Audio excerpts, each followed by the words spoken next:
My wife and I are outdoorsy people. Our first date was a picnic in the middle of the woods. Our wedding was in my parents' backyard, which is almost surrounded by forests. This matters because this story begins and ends in a forest. Late summer of 2014, it was one of those moist kind of summer days. My lady and I went on our weekly stroll or hike through a forest near our home.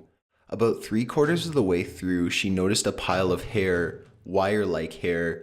Of course, we didn't touch it, but we didn't know what to do. It was clearly hair from a person's head, not an animal or anything, but other than that, we didn't think much of it.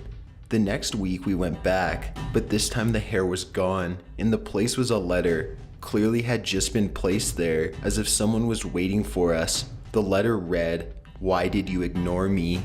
I told my wife it was just trash, but obviously she didn't believe me, but knew she would be better off. Early summer of 2015, nothing had happened ever since. I wish it would have stayed that way. We walked around the same area that we made our discovery. We never really talked about it. If it did come up, we would joke about it, saying that Brittany was at it again or something. Anyway, at this time my wife is about 4.5 months pregnant. So we just took an easier path to walk. About halfway through our walk, I heard a whimper to my right. I looked and there was this woman, about in her early 40s. She was dirty, as if she had rolled in dirt for days. She was holding onto a tree, digging her mostly broken or numbed fingernails. I took my wife's arm and led her behind myself, and I asked, "Ma'am, are you alright? Do you need me to call someone for you?" She replied, but I couldn't make out what she said. "Pardon? Why?" She started vomiting what looked like black mud. I motioned my wife to start walking away while I stayed back to make sure she didn't follow or chase us. She didn't hesitate to start walking off. Knowing she was pregnant was most likely the reason, but when the woman noticed my wife walking away, she charged at us. Unknowing of her strength, I didn't prepare to be pushed down. I fell onto my back and she was on top of me. She tried to scramble up while staring in the direction my wife was now running in. I tightly wrapped my arms around this woman and she started vomiting onto my forehead. She tried screaming, but she would just choke. Once she had finished, she screamed, "Why did you ignore me?" But I was too engaged in the idea of how the fuck am I going to get out of this. I started to wiggle to try to get myself on top of her, but once I did, what next? Stand up, shake hands, and leave? No. My face was right on her upper chest, so I couldn't just whip my face into hers. I got my arms out from under her, and I used them to hold her arms down, and I lift myself, almost like a push-up. Then I press my foot-filled boot onto her stomach, then I mentally count to 5, then I accidentally kick her chin with my other foot-filled boot, and I take off.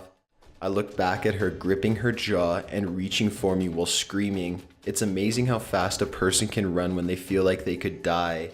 I dodged every rock and tree. I even went off the trail just in case she ever got up and ran for me. Eventually, after what felt like hours, I meet the edge of the forest and the side of the road. Our town is half a forest. I look left to right, no wife to be seen. I ran to her car and she wasn't anywhere to be found. I leapt into the driver's seat and started screaming and pulling at my face, punching the wheel and stomped. I leaped into the driver's seat and started screaming and pulling at my face, punching the wheel and stomped. Then I heard crying and screaming in the back, and it was the love of my life, laying on the seats holding her ears and knees to her chest, or as close as they could get. I pulled myself back there so fast I don't even remember, and I hugged her so fucking tight she smacked me off because of the vomit on my head. We did not call the police because this experience caused my wife a lot of stress and sleepless nights that she had a miscarriage, and we chose to forget. We do not go on walks that aren't by roads or buildings. It's been 5 years since then and we have 2 beautiful boys. We never saw this woman again, and I hope we never do. I was sleeping over at my friend Jacob's house in September of 2015 with another friend of ours. Jacob lives very far out of the way next to a lot of forest land in northeast Pennsylvania. Now I do not get frightened too much anymore, but I have always been creeped out by the barren woods around his house at a very young age. The story begins at around 11 o'clock at night with the three of us hanging out in the large field that stretched for about 800 yards from Jacob's house to the thick woods. We got bored out there after a while and decided to go back to the house. When the three of us were about 200 yards away from the house, we looked back to three bright red road flares scattered far apart from each other in the field. We were not very scared at first because we thought it was Jacob's 18-year-old brother and his group of friends that were also over that night playing a prank on us. We walk a bit further to see that Jacob's brother and his friends were hanging out by the house, so there was no possible way they could have lit the flares. His brother, along with his friends, began asking us why we lit flares up in the field, and we explained that we thought it was them who did it. Well, the next thing I know, the whole field was lit up with spotlights and car headlights from all of the 18-year-olds and Jacob's dad. Whoever the trespassers were, they had put very sharp pieces of scrap metal, almost like they were trying to sabotage us if we would come after them with any kind of vehicle to pop the tires. The group keeps saying that they were seeing multiple silhouettes of people running along the edge of the high-grassed field and the woods. One of the 18-year-olds, Joe, went chasing after one of the trespassers, which he had seen sprinting in the woods. He had lost the guy, but what he had brought back with him still sends chills down my spine. Joe brought back a potato with a very sinister face drawn on it that he said he found on the ground. Time passes and Jacob's dad tells Jacob and I to stand up on the tree fort that their family had built with a spotlight. The tree fort was about 35 yards into the woods and was lower to the ground yet wider across. We were standing up there scared shitless, searching the woods with the spotlight. About an hour passed and we all decided to end the search. When we all began driving back to the house, Joe once again saw a shadow, but get this, he saw two shadows that came directly underneath the tree fort then ran off. This time Jacob's dad went to go check it out because he saw the figures as well. 15 minutes later, his dad came back with a strange look on his face. He did not see the vandalizers, but brought back something that made me want to pass out. A second potato with an even more evil looking face on it that he found underneath the tree fort. The stalkers that were on the property were feet below me and my friends for nearly an hour. Now, to some people, this would just be a normal case of pranksters. Believe me, it was more than that. The question I ask myself to this day is what the hell were a group of very stealthy people doing on a large property in virtually the middle of nowhere? Even if it were just the very few neighbors that live nearby, they are all in their older years and would not have the desire nor stealth to pull this prank. I also wonder how stealthy the group of trespassers must have been to not be seen by our whole group with vehicles and spotlights. We didn't even see their bodies at all. All we ever got to see of them were their shadows and the horrific traces they left behind. Lastly, the reason I say group is because there had been 3 road flares that had been lit on opposite sides of the field at practically the same time. There had to have been at least 3 of them in a group that night. The story takes place in America in the early 1980s before my mom was married. She lived with her sister's husband, and their 3 dogs. My mother's family is from Ireland, and so is my aunt's husband. His sister Mary Catherine was visiting the States for a few weeks. During the daytime, everyone worked, so it was just Mary Catherine at home with their 3 dogs. Princess, a German Shepherd Standard Collie mix, Kelly, a German Shepherd Husky, and Mickey, a massive illegal wolf mix. All 3 dogs were big hams but fiercely protective. One day, my mom came home from work to find the lights turned out, shades drawn, and doors locked. She thought maybe Mary Catherine had gone for a walk, but when she opened the door, she met Mary, standing white as a sheet with a knife in her hand. "Oh, Patsy, something terrible happened today. We had a visitor," she spoke. Around noon, Mary was in the kitchen fixing herself some lunch when she heard the front door open. The dogs went crazy, howling and barking. The dogs never barked at family, so she went to see who it was. It was a man. A man she had never seen before let himself in through the unlocked door and was sitting on the couch. The dog stood on the staircase landing adjacent to the couch and refused to go near him. Before she could ask who he was, he said, "I'm very thirsty. Could you get me a drink of water?" She figured he was just a neighbor, or maybe his car had broken down. The house was situated in a remote and relatively safe area, so she didn't think of him as a threat. Plus, she was from a small village where she knew everyone, and unexpected guests were the norm for her. He sat on the sofa so casually, like he was waiting for someone. She said hello and went into the kitchen to get him a drink, ushering the dogs in with her to avoid making a fuss. They were very angry, growling at the man with their hackles raised, but they hadn't approached him. She had her back turned at the kitchen sink, filling up a glass of water, when she felt a hand clap on her shoulder. "Are you waiting on someone? The family won't be home for a while," Mary said nervously. "I know they won't," the man replied coldly. Mary whipped around to face the man. "You know," he said, "you're a good-looking woman, and I'm a good-looking man." The dogs backed up against her, barking and howling. She reached behind her to grab a knife off the block in one hand and the glass of water in the other. "I think you should drink your water and be on your way." The man stood and drank the water while Mary stood there with the dogs. She watched him place the glass on a table, open the door, go down the steps, and walk into the street until she lost sight of him. Once everyone was home, my mother called the police. There wasn't much they could do since Mary wasn't hurt and they hadn't heard any reports of break-ins or assaults lately, so they just took a statement. My family always tells this story as an example of how the Irish people tend to downplay unfortunate situations almost humorously. The Irish comedian Tommy Tiernan calls this a fundamental darkness that the Irish people have. We laugh at the blackness in life, but it leaves a lot of questions unanswered. Had that man been watching the house to know everyone's schedule, knew that Mary wasn't from around here, and was going to use that to take advantage of her? Or was he just a wandering creep looking for unlocked doors? So I lived in the same house for about 10 years or so when this happened. Now I live at a dorm, and quite a few scary things happened to me and my sister as we shared a bedroom.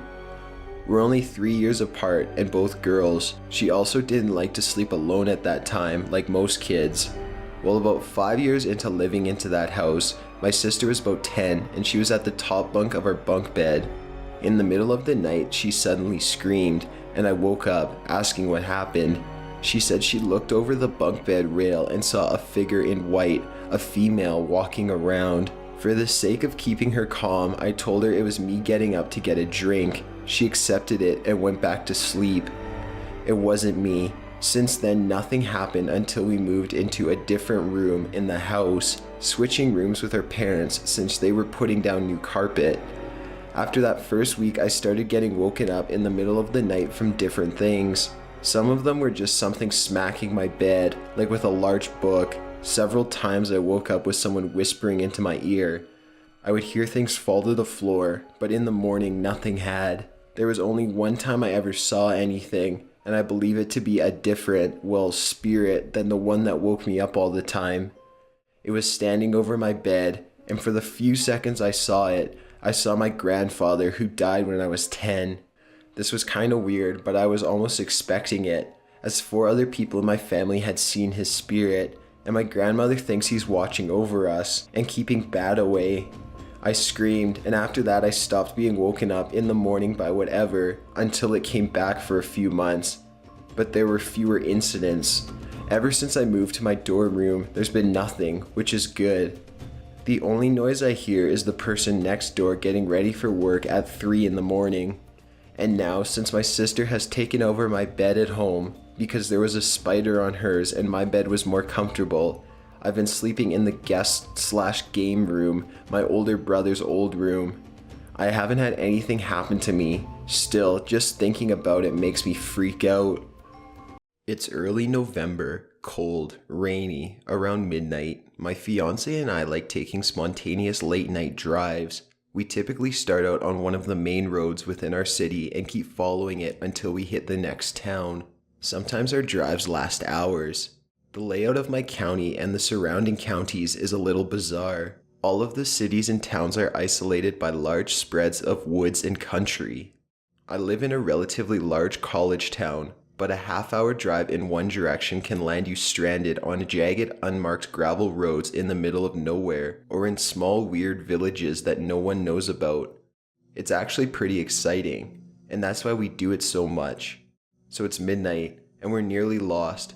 Willa, my fiancée, is poking around on my phone trying to figure out what road we're on. We're on a mud path in a pit of country framed by small towns that we've never heard of. Flory, Winka, and Tell or something. There are no other cars on the road. It's rainy and misty, and the headlights on my car aren't doing a damn thing. There are stands of trees and brush on either side of the road. We're heading north. She tells me that she thinks we're going to cross 200th Street West, which runs into Rye Road, which is a straight shot to Winka. We make our way down the mud road for a half an hour and never hit it. We've always had fun on these sorts of drives. It's really the first time we've ever been on edge. Willa says we should have found 200th Street West already, and asks if we passed it without noticing. I ask nervously if we should turn around, but she doesn't think we can without backing up into a tree or ditch. I'm driving a Mazda and it has an awfully wide turn. She's biting her nails while scrolling around on Google Maps. 10 minutes pass and we finally see a little black road snagging up a hill, branching off of the road we're on. I hurriedly turn into it. It's very narrow and twigs and branches are raking the doors and windows of the car. When we complete the climb up the little road, we find ourselves in a wide paved clearing with a house at the back of it, tucked into the thick woods. Willa doesn't miss a beat and starts hissing for me to turn around. Our headlights illuminate the whole property, which is in a major disrepair. No lights, windows shattered, siding and shingles shredded. The yard is littered with scraps and trash. Barrels, car parts, tools, hundreds of glass bottles, branches, slabs of concrete, rocks, nasty old Chevy pickup. It looks like the house is sitting on top of all of it. Every inch of the property is entangled in nets of ivy and weeds. Willa points out little moving shadows and glowing spots around the yard. There are dozens of cats around and they're all looking at us and their eyes are glimmering from the headlights. I almost piss myself when a walnut-sized rock darts out of the brush and pops against the windshield. It fractures the glass. Willa screams and she grabs my arm. She's whimpering, "Denny, what was that? Oh my god, Den, what happened?" The rain is pouring in black streams down the trees, over the house and across the pavement. All of the blood runs from my face. After a few seconds, a man stumbles out from the bushes and weeds and he's been carrying a fucking shovel. He's swallowed in a big dirty navy coat and has a beard. Then a screen door on the house opens and all the cats scatter. A tall, thin, spidery woman crawls out onto the porch. She has long, wild gray hair. She's just up high enough on the porch that the headlights don't reach her eyes. She wipes her unusually dark hands on her skirt. I have no clue what was on her hands, but that's what I remember the most about her, how dark her hands were, and stares at us. Willa is screaming and crying, slapping the door lock repeatedly. I throw the car into reverse, rolling over cinder blocks and branches, then screech back down the road. After Willa stops crying and there's some distance between us and the house, I start to relax. Yet, when we get out of the woods and hit a long straight stretch of road, I notice headlights behind us. I get a stomachache when I notice the car is mimicking all of our turns onto different roads. After nearly half an hour of being pursued, we finally reach Flory and pull into a gas station being visited by a few other people. I watch the vehicle pass. It's the same nasty Chevy truck we saw at the house. They stalked us all the way to the next town. We wait till we see the truck disappear down the road before we get out, get some food and ask for directions. On our way home, I look at the rearview mirror more than I did at the road ahead. When we get back early in the morning, my teeth don't stop chattering until I fall asleep. So creepy shovel guy and dirty hand cat witch, let's never meet again, ever again, thanks. When me and my family first moved over to Los Angeles from Mexico, most of the houses we could afford were in the Compton area. So we looked around until we found this yellow, decrepit looking house that was a decent sized and pretty affordable. The owners were two sisters who were in their mid-70s to 80s. Before the purchase was made, I asked them about a picture of them with another woman. They told me that the other woman was their other sister, who had very bad hallucinations and was put into a mental hospital. I found that quite unnerving, but just went along with my parents' excitement and happy to finally have a true home. After a few weeks of getting settled in, a woman who no one knew would come by and just stand outside of our gate and just look at the house. One day, my mom invited her in for some coffee, and that's when she explained that she was the sister who was put in the mental hospital and that she was let go for good progress and behavior. After that, she became pretty close with my family and soon became like a good family friend. But in the following years, we noticed she started coming by less and less, until one night when everyone was asleep. I woke up to my brother in my bed shaking me. When I asked him what was wrong, he whispered to me, "There is a witch outside of the window." I told him to stop being dumb, and that's when he told me he had to cover the window with the curtains. Then we heard banging on our window and followed up by a smash.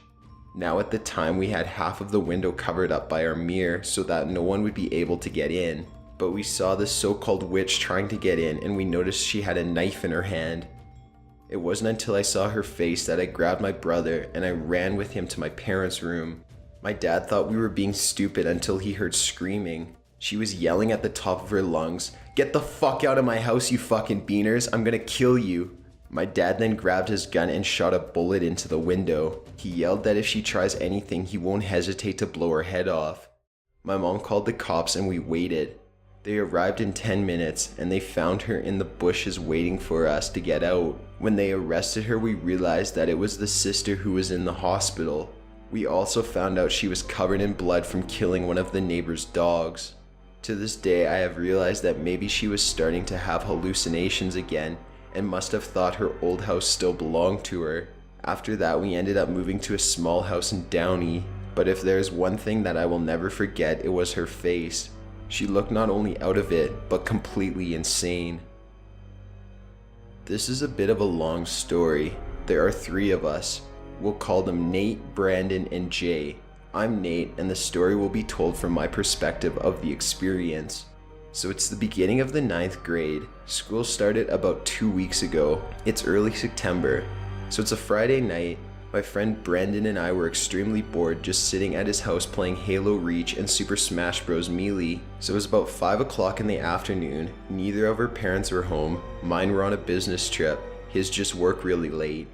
So we headed on our bikes to get Subway sandwiches for dinner and bike around the neighborhood for a little bit, seeing if some of our other friends can hang out. We end up giving up and going back to Brandon's house around 7 p.m. and I get a call from my friend Jay, who goes to a different school, asking if Brandon and I wanted to go sleep over at his place that night. We said yes, and we were happy we had something to do. So Brandon got his stuff together, stopped by my house to feed the cat and grab my stuff for the sleepover, then headed over to Jay's house. We get to Jay's house, we go swimming in Jay's pool, play basketball, Xbox, street hockey, you know the stuff teenagers do. We had a great time. So then I remember I had some coupons for buy one get one free shakes from Sonic in my wallet. For any of you who don't know, Sonic is a drive-in restaurant that has amazing shakes. So we decide to bike on over there. It's about a 5-mile bike ride, and by the time we get there, it's 11:15 p.m. And this wasn't one of the Sonics open 24/7. This one closes at 11:30 p.m. So we arrived just in time to get 2 medium banana shakes and 1 medium caramel shake. So we hang out and get the shakes, and it was about 11:25, and Jay's dad texted us that we needed to be back by 1:45, which was far past curfew for our age. So we had over an hour till we needed to be back, so we decided to bike along the trails and around the neighborhood. First mistake, it was actually a pretty calm night, actually pretty relaxing. It was a good temperature, cool 60 or 65 degrees, and a nice breeze. So as we're riding around the paths, we end up accidentally making a wrong turn. Second mistake. After 20 or 30 minutes of biking, we realize we are completely lost in a forest, so we stop. Third mistake. So after we stop, we turn on our flashlights on our cell phones to look around the forest to see if we recognize the area. As we're looking around, Brendan turns around and screams as his light shows up on 3 or 4 men with nightmare-inducing facial expressions. Jay and I look back, we scream. The scary men scream and they let out a freaky laugh. And we take off on our bikes as fast as our legs could carry us.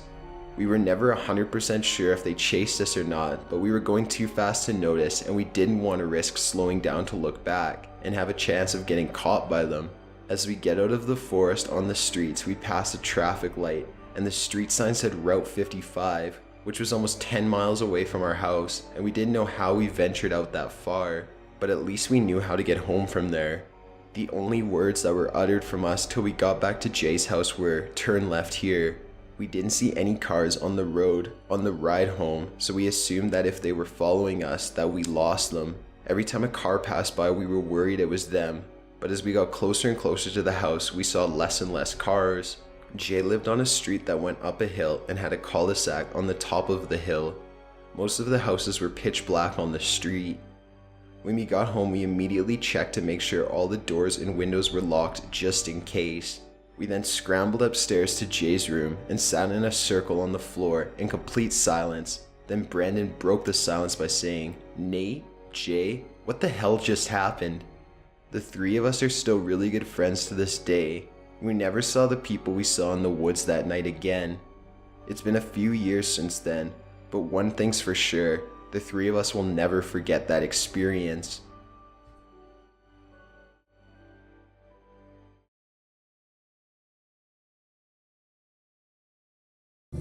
Before I begin my story, I'd like to say that I'm a male and I'm also in high school. On Fridays after school, my friends and I usually go to Starbucks just to have fun and mess around a bit. However, during this time, my friends had plans of their own, leaving me to hang out by myself and drink my coffee alone. About an hour into my relaxation, my mom had called to meet me at Starbucks to hang out and talk about usual things that a mother and son would typically talk about. By the time she arrived, things were pretty crazy.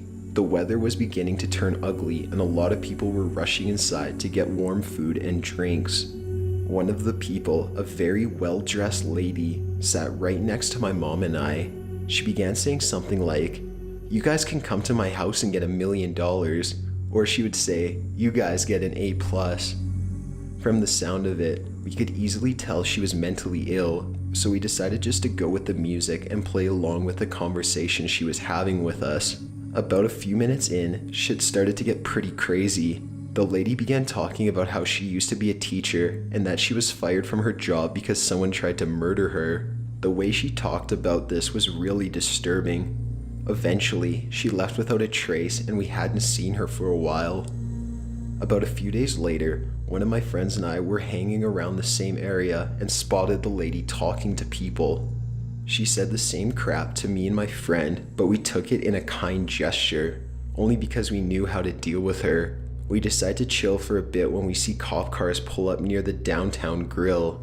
Apparently the lady had gone in and started saying to some young girl that she was the chosen one, and that she was going to her house to get $1 million. The lady was said to also act violent towards the employees serving food, usually pacing towards them in an aggressive manner. The police dealt with her and are taking the lady to a mental facility.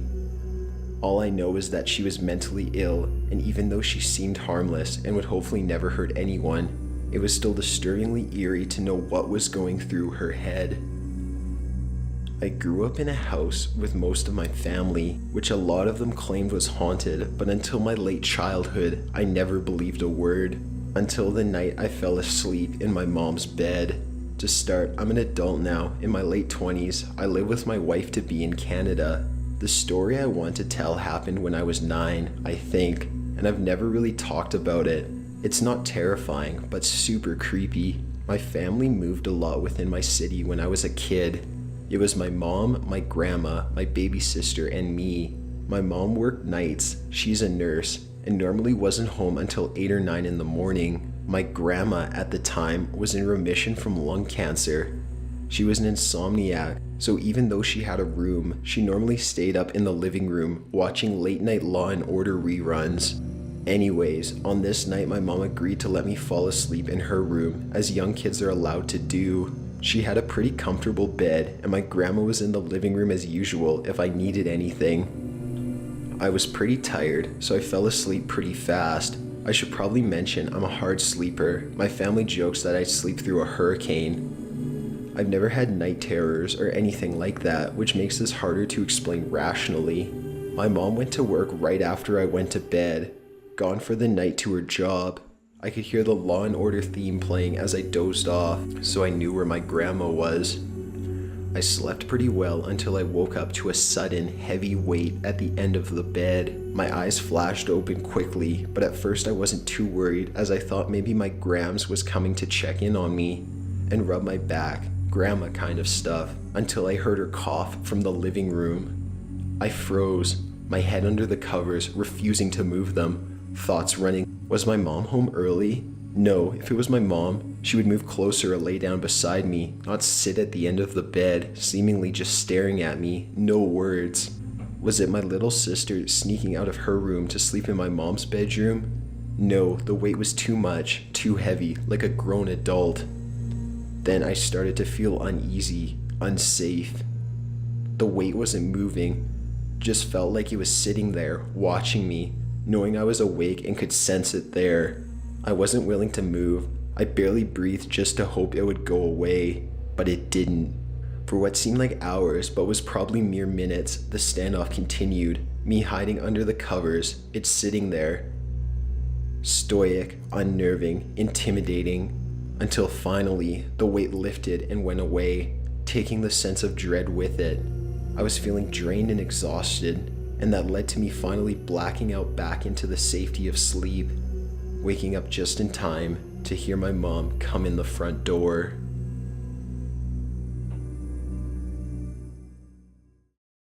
This story has a semi-long intro, so please bear with me. In the year 2013, I was a sophomore in high school in Southern California. I had earlier that year moved to a city called Menifee, which is mainly a suburb for the working folk in the Riverside County. Anyways, while I was a new kid, I was still able to make a couple of friends pretty quickly. I'm changing their names for anonymity reasons. Let's call them Bradley, Jacob, and Austin. Bradley being my closest friend among the three to this day. I remember it being on a Friday during that year's fall season. They all happened to live on a cul-de-sac, which was about over 1.5 miles from where I lived. Since my neighborhood consisted of elderly people, I usually spent my time over at theirs, at around noon till late the very morning the next day. Well, the day of my story's occurrence happened to be one of those days. Frankly, I don't remember what actually we did that day. All I remember was since it was a Friday, my mom allowed me to stay out later. When the time reached around midnight, my mom texted me and told me to come home as she was going to sleep. I would have asked my friends if their parents could give me a ride home, but unfortunately they were all fast asleep and I didn't want to bug my friends by asking if I could sleep over, so I gave my friends a farewell and headed home. 5 minutes into my journey, I actually didn't mind having to walk. The air was nice and cool, and I always loved the night sky. Between me and my friends' homes, there was an elementary school with a wide green flat park right next to it, the park having no lights and being totally pitch black. I was about to pass the park when I noticed a man sitting on a bench near the corner of the park, close to me, about 100 feet away. I couldn't really see his face, but could decipher that he was a tall, bald, white guy in a black hoodie and shorts.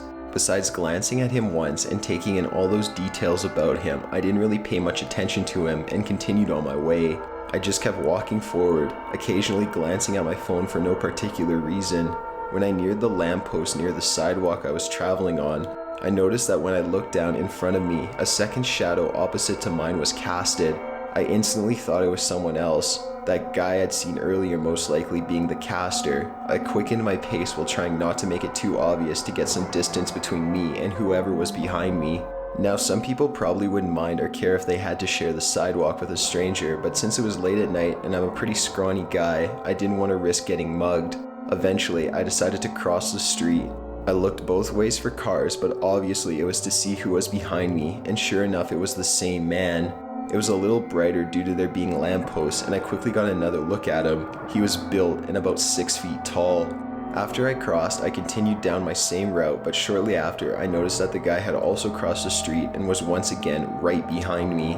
Okay, now I was starting to really freak out as my heart began to beat faster. Up ahead, the street, which connected into my neighborhood, was within sight. At first, I felt relieved, but then I realized that I didn't want the guy to follow me home and know where I lived. Instead of turning into my street, I continued walking forward until I approached another street coming off the main road. I quickly sped up and turned in, and once I knew I was a little out of sight, I began to jog away quickly. When I was like 100 yards away from the mouth of the street, I twisted my head around to clarify if the man had continued following me. He was, and not just following, he was full on sprinting. And at that moment I decided, fuck it, and also began to sprint away. I didn't even know where I was running at that point, or which new street I was running into. I just had to get away. After running for a while, I ended up thinking of the idea to run to the side of the house that actually had 2 trash bins next to it. I laid flat on my belly and faced the street. Luckily for me, I had been wearing a black jacket, so hopefully I was able to blend into the darkness around me. I laid there for a minute when this guy happened to stop running on the sidewalk near where I was laying. He stood there and scanned the area around him really fast. My heart stopped when he looked my way. When he couldn't see me, he continued running in the direction he'd been facing. I waited there for 5 more minutes so that he would be long gone. Afterwards, I bolted straight home, but it still took me half an hour. I never told my parents about that experience since we had finally settled in and I had made my own group of friends and didn't want to risk moving again. The event itself slowly faded from my mind until recently. My only precaution was to never walk home at that time again. I never found out who that guy was, but in the years following, I discovered that in the early 2000s, the local high school had a neo-Nazi problem, but had since been rooted out. I'm not positive that's why he ran after me, but it does seem possible that a white supremacist wouldn't mind roughing up a smaller Latino in the middle of the night with no one else around. I was about 3 years old at the time. My brother was 5. Our parents were going through a divorce, so my grandparents offered to look after me and my brother until the divorce was final so that we weren't caught up in the mess. My grandparents' anniversary was coming up, so my grandmother thought it'd help our mother take her mind off things to spend some time with us so she could relax. She and my grandfather went out for the evening and left me and my brother home with our mother for the night. Things seemed to be going good at first, nothing out of the ordinary. It was starting to get a bit late and my brother and I were sitting on the living room floor watching television. After a while, she asked if we had heard anything, and I remember we both looked at her and she had this worried look on her face. She muted the television for a moment to listen, and we started hearing noises coming from our basement. It was the sound of our bathroom door in our basement swinging open and closed again. It sounded like someone had just walked into the bathroom and slammed the door. But that couldn't be possible, seeing as how me, my older brother, and our mom were the only ones in the house at the time. Mom dismissed it at first, reasoning that the house was just old and old houses usually make strange noises. So we went back to watching television again for a while. After about an hour or so had passed, it was around 8 o'clock, almost time for my brother and I to go to bed. Mom muted the television again and told us to be quiet. We listened for a minute and didn't hear anything at first. Then after a while, we began to hear the sound of pounding coming from the basement just under the living room floor. It was soft at first, but as it went on, it got louder and louder. The sound encircled the living room almost like a shark circling in on its prey. It got closer to where my brother and I were sitting as it circled around us, growing louder and louder until it finally sounded like someone was banging on the living room floor under us with their fists, trying to break through the floorboards. Me and my brother jumped up onto the couch and huddled ourselves close around our mom, who was curled up on the couch and was just as scared as we were. The sounds of the pounding slowly subsided. Mom frantically dialed the restaurant where my grandfather said he and our grandmother would be. After a while, my grandfather picked up and asked what was wrong. Mom told him what we were hearing. My grandfather is still a firm skeptic. He doesn't believe in ghosts. He told her it was probably just the pipes rattling and that she was just under a lot of stress from the divorce and her imagination was running away from her. He then told her to be sure to have us in bed by 9 o'clock and he would see us in the morning, and he hung up. A few minutes went by and we were still huddled together on the couch. Mom did her best to stay calm and hold herself together for me and my brother, saying that Granddad was probably just right. It was an old house after all. So we just went back to watching television, trying to take our minds off of the situation before we had to go to bed. I'm not exactly sure what happened next, but a strong feeling of fear came over my mom as she turned off the television. I could see it in her eyes as my brother and I both looked back at her. We sat there in silence for only a moment. The air was dead quiet. Then the banging started up again, louder than ever. It sounded like someone was frantically trying to break through the floor in a fit of rage. Mom picked up the phone and dialed the restaurant again, but the phone wasn't working. She picked us up both from the floor and pushed us into the main hall and ran to the kitchen to get us our coats from the chair at the end of the table next to the basement door. Suddenly, me and my brother both heard what sounded like a set of heavy combat boots stomping up from the basement stairs and a hair-raising slam against the basement door. It sounded like whoever or whatever was down there wanted to get out. We then heard a tumbling noise as if someone had thrown a chair down the basement stairs. Mom didn't waste a second in getting us the hell out of the front door. She practically threw us outside and we spent the rest of the evening in her car until our grandparents returned home. Our grandmother's car finally pulled into the lot at the top of our street and my grandfather saw that we were sitting in our mom's car and he got angry. He demanded to know why we weren't in bed before they returned home. Mom told them everything. You could just tell by the way she spoke that she was shaken. My brother and I confirmed everything she said, but our grandfather had none of it. He went up to the locked room on the second floor and grabbed a pistol from the gun cabinet and demanded my mom follow him to the basement so that he could show her that there was absolutely no one else in the house. But she refused to follow him into the basement. Of course, after checking everything over, nothing was found to be broken, so there couldn't have been anyone else in the house. Our grandmother didn't need convincing. She had always believed in ghosts. She had stories of her own encounters with the paranormal. But either way, Mom never spent another night in her grandparents' house alone after that. To this day, she refuses to stay after dark. My brother is 30 now and I'm 28. Our grandmother has since passed away and our grandfather's health hasn't been what it should be. So I stay with him and I look after him. To this day, I don't know who or what was in our basement that night. I hope I never find out. But every time my grandfather asks me to go down in the basement to get something for him, I always get the feeling that there's someone watching me down there. And every time I go down there, the bathroom door on the far side of the basement is always open, no matter how many times I close it. Every time I go down there, that goddamn door is always open. A little update on this story. I've looked into the history of my grandfather's house where this event took place. As it turns out, several of the previous owners had died on the property. One person had a heart attack and died in his sleep in one of the bedrooms on the second floor. A second person had died of a blood clot in her brain in our living room. And the third, being the original owner of the house when it was first built in 1911, had fallen down the basement stairs and broke his neck against the wall of the foundation. Could this have been him in our basement? I was around maybe 16 or 15 and my mom and I were visiting this friend whose name I can't remember, but for this story I'll call him Bill. Bill lived out in this real old log cabin at the very edge of these old woods. It was around 11 o'clock at night. I was dead tired and my mom was driving through the woods. She had an extra gas tank in the back part of the car because it was a really long trip. I fell asleep and woke up to this loud crash when my mom was putting gas into the car.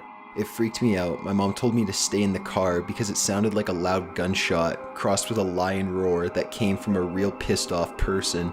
She finished filling up the car and grabbed the flashlight, thinking it was someone stalking us, because this was the middle of the woods and who knows what else could pop up. I heard a noise I couldn't even describe afterwards, and my mom never heard it. She came back around 5 minutes later and she was clearly freaked out, but even to this day she won't tell me, but I know what it is. The paranormal is quite normal for our family. We're used to weird stuff, but those woods, imagine lost woods from Ocarina of Time crossed with Suicide Forest with a dirt road. At that point, I'm too tired to even ask what freaked her out, so I go back to sleep. I wake up around maybe 4 in the morning and we made it to the cabin. Bill is this guy that can best be described as a man-bear standing 6'4" and built like a wall. The most friendly guy you will ever meet. A gazebo was in the front yard, made out of pure walnut that he handcrafted, and beyond that were more woods and beautiful sight where the lake just reflects off everything. We chat it up and have a fun time. He makes us this stew that is to die for. We're all relaxing by the gazebo around 11 at night. Normally I'd have gone to bed, but this was summer vacation so I was allowed to stay up. I start seeing these things, which I can only describe as red brooding eyes, and they were in the woods. But it was still too far to be certain. Bill ran inside to get his gun, and we follow him into the woods. The eyes disappear and it got freezing cold, like walk-in freezer cold. The flashlight goes out and I got sandwiched between Mom and Bill, and what happened afterwards still scares me. We all hear, "Where are my babies?" and this loud shrieking scream, and I can see this long black-haired woman who had no eyes and was just torn in a white blood-stained robe, just running like a linebacker right at us. At this point, I literally wet myself screaming. Bill fires his shotgun. I'm bawling my eyes out and my mom is hugging me like a small child. It starts to warm up after that, and we all went back to the cabin. We were all hysterical. Bill locks the door tightly and was shaking so hard that he could barely hold his gun. We didn't sleep for the rest of the night after that. To first start off, I lived in a medium-sized house and shared a room with my brother. The room had a window on the right side looking into my backyard. The room was ground level. It was the last week we were living in the house after about 8 or 9 years living there. During the beginning few days of the week, strange things started happening like tapping, creaking, etc. Me and my brother weren't really fazed by it as the house was pretty old. About 4 days into the week, I woke up in the middle of the night with my TV on to static. I turned my TV off and went back to bed when suddenly I was woken up when I heard something outside. I saw a dark figure walk past my window. Me being a kid, as this was quite a while ago, I was frozen in fear and didn't move a muscle. After about 15 minutes of petrifying fear, I realized my brother was awake too, and him and I ran to my parents' room. They told us it was nothing and to go back to bed, so we did. The next day at about the same time, I woke up to the sound of water running in my bathroom. I got scared shitless but had to stand up and turn the water off. As I got to my bathroom and turned the faucet off, I saw the same figure I had seen the previous night staring at me through the small window. I remember its piercing eyes to this day. It was dark so I couldn't really see its body clearly, but it looked almost human besides the fact its eyes were a glowing white color that felt like it was piercing into my soul. I bolted out of the bathroom, woke my brother up, and gunned it upstairs to my parents' room. My dad was pissed that we woke him up again, so he decided to check out what was outside himself. He was horrified at what he saw on the camera.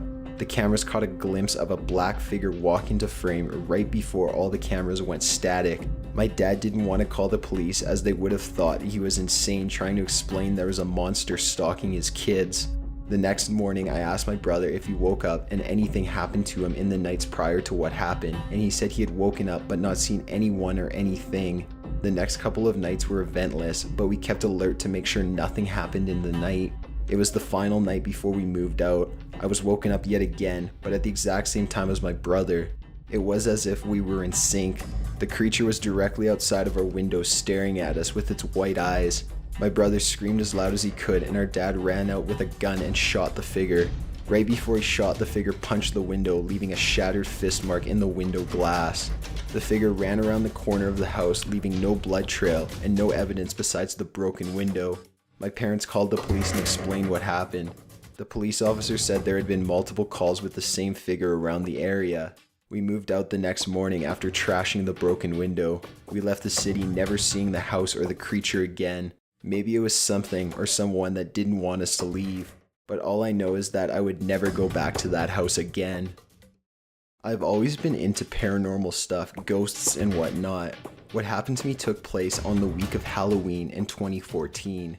I remember being on a group call where we were discussing paranormal and creepy stuff, and this guy brought the Ouija board into the topic. Somehow someone dared me to set up a Ouija board and do it live with them. At first I wasn't really willing to do so because I'm easily spooked and I was all alone at home. Peer pressure kinda took me over and that's when I agreed to do it. So we read about the do's and don'ts and I set up the board. I light some candles, I turn on my camera so they can see what's going on, and I turn off the lights. It's pitch black in my room and I can already feel that what I'm doing is a mistake. Anyways, I start the seance. Mind you, I was very tired because it was early in the morning / late at night, and that's something that isn't really advised whenever using a Ouija board. I ask simple questions to begin with and nothing happens. Then comes the moment where I ask the name of the spirit. That's where stuff starts going south. The planchette starts to move so naturally I freak out, and so does everyone in the call. The planchette goes to P, then A, and ends with Z. It then stops and makes its way on the top right corner, then the top left corner, then the bottom left corner, and finally the bottom right corner. According to whatever we read prior to the session, whenever the planchette does that, it means that the spirit is evil and is actually trying to escape. That's where I decide to stop the seance, because at this point I'm really freaked out, and so are my friends. I manage to end it, but right after that I'm frozen. I cannot move and I'm focused on this white orb glowy thing in front of me. I can feel that I'm bawling my eyes out, but I still cannot move, and my friends are yelling at me, asking if I'm okay without getting an answer from me. After a few minutes, the orb glowy thing disappears. I regain consciousness and let my friends know that I'm fine. We then talk about what happened, and someone tries to search for the name Paz. After a few minutes, the orb glowy thing disappears. I regain consciousness and let my friends know that I'm fine. We then talk about what happened, and someone tried to search for the Paz name. It turns out it's the name of a demon entity called Pazu. At least that's what we gathered from it. After that, I ended the call and tried to get some rest and recover from what just happened. The next day, my friends tell me that her psychic medium friend came to visit her, and the first thing she mentioned was the seance we did the night before without my friend telling her anything about it. She said that it was indeed a good call to end the seance, and that the spirit was trying to get out and was no good. Now we're in October of 2015, week of Halloween, where we played with the board. At this point, I no longer speak to my friends because life happened. Anyways, throughout this whole week, I could feel something around me. Stuff would fall down without me touching it, and a lot of other stuff like that. I'm usually able to tell whenever a spirit or something paranormal is around me, but this time it didn't feel right or good. I kind of assumed it was connected to what happened the year before, so I decided to contact one of the girls who was with me that night, and she did tell me she felt the same way, and stuff was happening too. Anyways, it's all over now, but it really was the scariest paranormal encounter I've ever had. I wouldn't advise anyone to mess around with a Ouija board. Now let me start by saying that, having spent my entire life living in New Mexico, a lot of people I know have claimed to see a skinwalker. They are kind of our regional boogeyman, but ask a Navajo about them and they will either absolutely ignore the question and all following, or they will kind of laugh it off saying something to the effect of, "Well, white people believe they are myths." Well, here's my story regarding them. My father owns a small delivery service that operates out of Farmington, New Mexico. We deliver small packages out to the middle of nowhere that are too much of a hassle for the large delivery companies to bother with. My dad is the only employee, and we have a few pickup trucks and a trailer. One day, we get a delivery out to Window Rock, Arizona, on the Navajo reservation about 2 hours from Farmington. My dad gets the call for the job while he is chilling with his Navajo friend, Mike, and his girlfriend. Mike mentions how he's got family in Window Rock that he hasn't seen in ages and suggests that they go with him. I was about 6 or 7 at the time, and it was summertime, so Dad decides we'll all go down together. He can do his delivery really quick, then while Mike sees his family, we can go and check out the Window Rock, big rock face with a large hole in it that goes to the other side. Pretty cool. We had to convoy in separate trucks since my dad was loaded down with freight. We decided to bring along some walkie-talkies so we could communicate with one another. We spend our time in Window Rock. Everything is generally uneventful, and we start heading home along the old highway with my dad and I in front and Mike and his girlfriend in their truck behind us. I honestly don't remember most of the Window Rock trip, but this next part I can never forget. We're somewhere on the highway between Window Rock and Gallup, New Mexico. It had just rained earlier in the day, and the road was kind of slick, so we were taking it pretty slow. On the left side of the highway there is nothing but sandstone cliffs, and on the right there is a huge field separated from the road by a small barbed wire fence. We crest the top of this hill, and down at the bottom of the hill we see what appears to be a very large dog, sitting back on its haunches in the middle of the road, facing the cliffs. My dad calls over the radio, "Hey Mike, do you see that big ass dog?" Mike starts yelling back over the radio, "That is not a dog, speed up and hit it." He almost sounds hysterical. He just keeps screaming, "Hit it, George, you have to hit it. Please, please, hit that fucking thing right now." So my dad starts to speed up, and as we get a bit closer, I can begin to see it a little more clearly. It's covered in this brown, wiry, matted hair that appears to have dried blood all over it. It's still facing the cliffs, but the moment our headlights hit it, it turns and looks at us, and it has a face. I don't know how to describe it other than a mix between a bear and a human's face. It looks twisted and distorted and almost in pain. As we get closer to this thing, we start to realize it's actually fucking huge. Though it's still sitting on his haunches, it is about shoulder height with the hood of the truck. We get literally inches from hitting it when it lets out this scream that sounds like someone screaming as their lungs were being filled with water, and it leaps backwards towards the field, landing just on our side of the barbed wire fence. Then with another leap, it was gone from sight. Mike comes over the radio again. "Holy shit, keep driving. We have to get out of here. We have to go faster." He kept repeating that last part. "We have to get out of here and we have to go faster." Pretty soon we're speeding like crazy, and just as soon as we come near the outskirts of Gallup, we get pulled over. Mike pulls his truck over with us. Naturally, this makes the cop, a Navajo man himself, very on edge, and he immediately asks why Mike felt the need to pull over as well. Mike says, "We just saw a skinwalker a few miles back and it's been following us." The officer immediately turns white, stammers something about a verbal warning, gets in his car and takes off. We do the same. We didn't see anything else that night, but when we got home, Mike refused to let us leave without taking some kind of Navajo totem thing that was supposed to keep it away. So yeah, I guess that's my skinwalker story. Huge thanks to Because Skyrim for a near perfect representation of exactly what I saw that night.